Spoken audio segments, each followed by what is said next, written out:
सियासत, जब जीत मिली तब ठीक थी मशीन, अब बैलेट पेपर पर क्यों मचा बवाल। ईवीएम हटते ही बौखलाई पूरी बीजेपी, मची हलचल, पंजाब चुनाव से पहले बड़ा बवाल।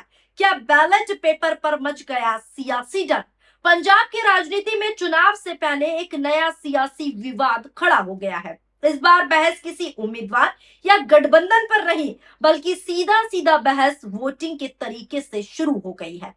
पंजाब में अब ईवीएम से नहीं बल्कि बैलेट पेपर से चुनाव होगा, यानी ईवीएम की जगह बैलेट पेपर से चुनाव कराने के फैसले ने अब सियासी तापमान को पूरी तरीके से बढ़ाकर रख दिया है, जिसके बाद भारतीय जनता पार्टी में साफ बौखलाहट नजर आ रही है। पंजाब चुनाव से पहले इस मुद्दे ने राजनीति के पुराने सवाल फिर जिंदा कर दिए हैं, लेकिन इस बार कहानी थोड़ी उल्टी दिखाई दे रही है, क्योंकि जिन ईवीएम मशीनों पर सवाल उठाने का काम अक्सर विपक्ष करता रहा है, अब उसी ईवीएम को लेकर बीजेपी खुलकर खुले तौर पर मैदान में उतर आई है और कह रही है कि बैलेट पेपर से चुनाव नहीं चाहिए, ईवीएम से ही चाहिए। पंजाब में स्थानीय निकाय चुनाव बैलेट पेपर से कराने के फैसले के बाद अब बीजेपी सवाल पूछ रही है और कह रही है कि ईवीएम से ही चुनाव कराओ। सवाल उठ रहा है कि जब अलग अलग राज्यों में विपक्ष हार के बाद ईवीएम पर सवाल उठाता था, तब बीजेपी कहती थी कि मशीनें पूरी तरीके से सुरक्षित है। फिर जब बैलेट पेपर आया तो अचानक इतना विरोध क्यों। क्या बैलेट पेपर से कुछ ऐसा सामने आने का डर है बीजेपी वालों को, जो मशीनों में कहीं ना कहीं छुपा रह जाता है। ये सवाल सोशल मीडिया पर चल रहे हैं। राजनीति में ये सवाल अब तेजी से घूम रहे हैं दोस्तों। यह हेडलाइन देखिए, पंजाब न्यूज। पंजाब बीजेपी ने ईसी से की ईवीएम की जगह मतपत्रों से मतदान कराने के फैसले को वापस लेने की मांग, आम आदमी पार्टी पर लगाए ये आरोप। अगला हेडलाइन देखिए, आप सरकार मतपत्रों के जरिए स्थानीय निकाय चुनाव लूटना चाहती है, पंजाब भाजपा। अगला हेडलाइन देखिए, पंजाब में बैलेट पेपर से होंगे निकाय चुनाव, ईवीएम नहीं मिलने पर चुनाव आयोग का बड़ा फैसला। एक रिपोर्ट के मुताबिक आपको समझाने की कोशिश करती हूं कि क्या कुछ है पूरा मामला, आपको भी समझ आ जाएगा।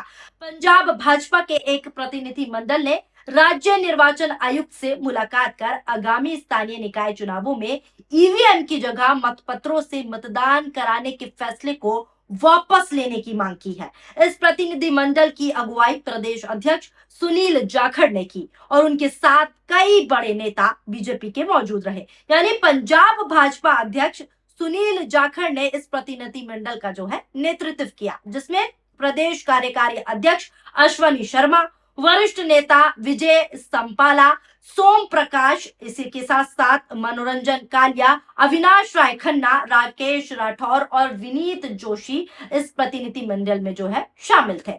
बीजेपी नेताओं ने मांग की है कि स्थानीय निकाय चुनावों में ईवीएम की जगह मतपत्रों से मतदान कराने का फैसला वापस लिया जाए।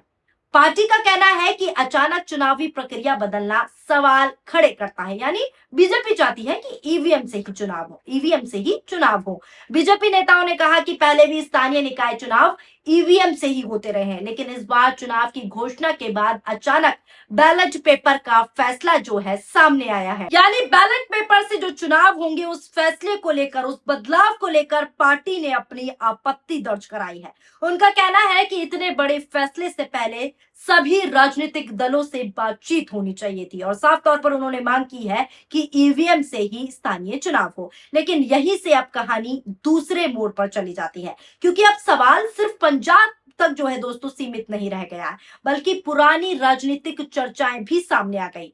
देश में कई चुनावों के बाद विपक्ष लगातार ईवीएम पर सवाल दागता रहा है, लगातार ईवीएम में गड़बड़ी होने की आशंका जताता रहा है। मशीनों पर आरोप लगे तो कभी पारदर्शिता को लेकर बहस हुई, लेकिन तब बीजेपी लगातार ईवीएम के पक्ष में मजबूती से खड़ी दिखाई देती थी। कई राज्यों में हार के बाद विपक्षी दलों ने यह तक कह दिया कि ईवीएम पर भरोसा नहीं किया जा सकता, क्योंकि ये जीत जिस जिस राज्यों में बीजेपी की होती है वो ईवीएम की जीत होती है। लेकिन बीजेपी का जवाब साफ रहता था कि चुनाव आयोग और मशीनों पर सवाल उठाना लोकतंत्र पर सवाल उठाना है। उस समय कहा जाता था कि हार हुई तो ईवीएम खराब और जीत हुई तो लोकतंत्र अच्छा। लेकिन पंजाब में तस्वीर जो है बदलती दिखाई दे रही है। अब राजनीतिक गलियारों में सवाल उठ रहे हैं कि जब बैलेट पेपर आया तो विरोध इतना तेज क्यों हो गया।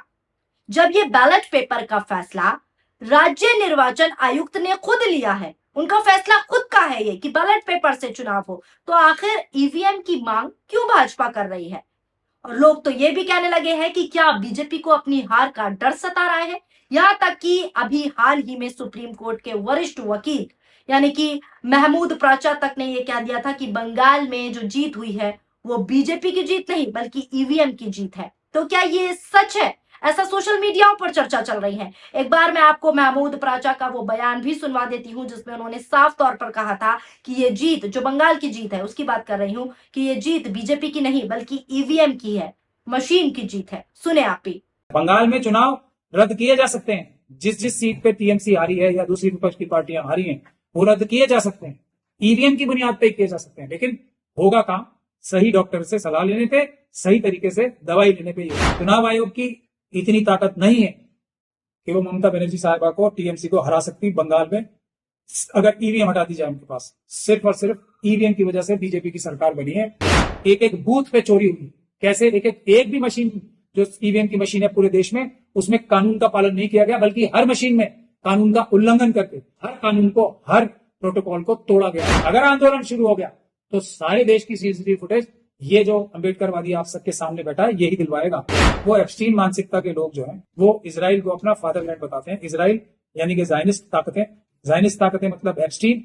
जब मानसिकता एप्स्टीन है तो इंसाफ बराबरी का काम तो कर ही नहीं सकते, इंसानियत का काम तो कर ही नहीं सकते, उनको किसी भी इंसानियत का काम करने की क्षमता ही कम हो जाती है। सुना आपने? अब राजनीतिक बहस में सबसे ज्यादा चर्चा एक ही बात की हो रही है, क्या बैलेट पेपर से चुनावी तस्वीरें ज्यादा साफ दिखाई देती हैं या फिर ये सिर्फ राजनीतिक आरोपों की नई लड़ाई है? यही चर्चाएं चल रही हैं। बीजेपी नेताओं का सीधा आरोप है कि बैलेट पेपर से गिनती के दौरान गड़बड़ी की आशंकाएं ज्यादा बढ़ सकती हैं। वहीं अगर दूसरी तरफ की बात करूं तो दूसरी तरफ कुछ राजनीतिक एक्सपर्ट्स कह रहे हैं कि बैलेट पेपर प्रणाली जो है कोई न्यू प्रणाली नहीं है, कोई नई प्रक्रिया नहीं है। देश में लंबे समय तक चुनाव इसी तरीके से हुए हैं, इसीलिए सिर्फ बैलेट आने से चुनावी प्रक्रिया पर सवाल उठाना भी बहस का विषय बन गया है। अब सोशल मीडिया पर भी दोस्तों लोग पुराने बयान निकालकर तुलना करने लगे हैं कि जब विपक्ष ईवीएम पर सवाल उठाता था तब क्या कहा जाता था और आज क्या कहा जा रहा है। यानी पुराने वाले बयान को इस आज के मुद्दे से जोड़ा जा रहा है। इसी बीच राहुल गांधी का भी बयान वायरल हो रहा है, उसे भी सुनिए। राहुल गांधी ने भी एक बयान दिया था, उसे भी मैं आपको सुनवा देती हूँ, जिसमें उन्होंने कहा था कि अमित शाह कहते हैं, अमित शाह ने कहा है कई बार कि 40-50 साल तक हम सत्ता में बने रहेंगे। तो इसी पर राहुल गांधी कहते हैं, जो अमित शाह कहते हैं कि हम सालों साल सत्ता में बने रहेंगे, ये उनकी भविष्यवाणी नहीं बल्कि वोट चोरी की अकड़ है। सुनिए राहुल गांधी को। कुछ साल पहले अमित शाह ने बयान दिया, एक बार नहीं अनेक बार, कि अब बीजेपी की सरकार 40-50 साल चलेगी। हाँ, और मैं सोच रहा था कि यह व्यक्ति कैसे कह सकता है, इसको कैसे मालूम कि बीजेपी की सरकार 40-50 साल चलेगी। जनता क्या करेगी, जनता के दिल में क्या होता है, जनता ही जानती है। तो ऐसा बयान देना कि अब हमारी सरकार 40-50 साल चलेगी, यह अजीब सा बयान है। और उस टाइम मैंने सोचा था कि इसको कैसे मालूम कि 40-50 साल के लिए सरकार चलेगी। और अब सच्चाई पूरे देश के सामने आ गई है। वो ये बात इसलिए कह सकते हैं कि वो वोट चोरी करते हैं। इसके अलावा मैं आपको बता दूं, चुनाव चोरी को लेकर भी राहुल गांधी कह चुके हैं कि नरेंद्र मोदी चाहे कितने भी चुनाव चोरी कर ले, लेकिन अंत में उन्हें जनता के गुस्से का सामना करना पड़ेगा और वो टिक नहीं पाएंगे। इस पर भी एक नजर डालिए। आप लिख के ले लो, आप लिख के ले लो, ये जो नरेंद्र मोदी है, जो आज हिंदुस्तान के प्रधानमंत्री हैं, ये टिक नहीं पाएंगे, क्योंकि जनता में इतना गुस्सा है। आपको जितने इलेक्शन चोरी करने कर लो, मगर अंत में जो जनता की सच्चाई है, जनता में जो गुस्सा है उसका सामना आपको करना पड़ेगा। और जनता डिसाइड करती है हिंदुस्तान में क्या होगा, आप देख लेना। वहीं दोस्तों, न केवल राहुल गांधी चोरी को लेकर हमला बोलते हुए नजर आते हैं, बल्कि सपा से अखिलेश यादव भी कह चुके हैं कि साल लगे या सदी, हम लोग ईवीएम हटा कर रहेंगे। आज नहीं कल, साल लगे या सदी, हम लोग ईवीएम हटा करके रहेंगे। अब सवाल यही है कि क्या बैलेट पेपर से चुनावी तस्वीरें ज्यादा क्लियर हो जाती है, ज्यादा साफ हो जाती है? यही अब बहस का चारों ओर विषय बन गया है। अब सोशल मीडिया पर भी लोग पुराने बयान निकालकर तुलना करने लगे हैं। पुराने बयान विपक्ष के मैंने भी आपको सुनाए। अब सबसे दिलचस्प सवाल यही बन गया है कि राजनीति में मशीन सही है या गलत? ये जीत और हार तय करती है या फिर परिस्थितियां बदलने पर तर्क भी बदल जाते हैं? राजनीति में दोस्तों कई बार आरोप और तर्क सत्ता और विपक्ष की जगह बदलने के साथ बदलते दिखाई देते हैं। और पंजाब की राजनीति में भी अब कुछ ऐसी ही तस्वीरें चर्चाओं का हिस्सा बनी हुई है, जैसे कि मैं आपको दिखा रही हूँ। आपको बता दूं, पंजाब में 26 मई को मतदान होना है और 29 मई को मतगणना होगी, लेकिन उससे पहले उम्मीदवारों की ज्यादा चर्चा नहीं हो रही। चर्चा किस चीज की हो रही है? ईवीएम और बैलेट पेपर की चर्चा हो रही है। अब सवाल ये उठाया जा रहा है कि अगर ईवीएम पर भरोसा था तो बैलेट से डर क्यों लग रहा है, और अगर बैलेट पेपर सही है तो पहले सवाल क्यों उठाए जाते थे? हालांकि इन सवालों के जवाब राजनीतिक दल जो हैं अपने अपने तरीके से दे रहे हैं। और बीजेपी की बात करूं तो बीजेपी अब मांग कर रही है कि बैलेट पेपर से नहीं, ईवीएम से ही चुनाव हो। लेकिन सबसे बड़ा सवाल अभी भी वही खड़ा है, क्या ये सिर्फ चुनावी प्रक्रिया को लेकर चिंता है या फिर राजनीति का पुराना खेल एक नया रूप के लेकर सामने आ रहा है? क्योंकि चुनाव सिर्फ वोट का नहीं होता, भरोसे की भी लड़ाई होती है। और पंजाब में अब बहस उम्मीदवारों से हटकर मशीन और मतपत्र तक पहुंच चुकी है। आने वाले दिनों में ये विवाद और कितना बड़ा रूप लेगा या शांत होगा, ये किसी को नहीं पता, लेकिन आने वाला वक्त ही बताएगा। फिलहाल पंजाब में एक सवाल लगातार घूम रहा है, जब जीत होती है तो मशीन सही होती है, और जब सवाल उठने लगते हैं तो नियम बदल जाते हैं।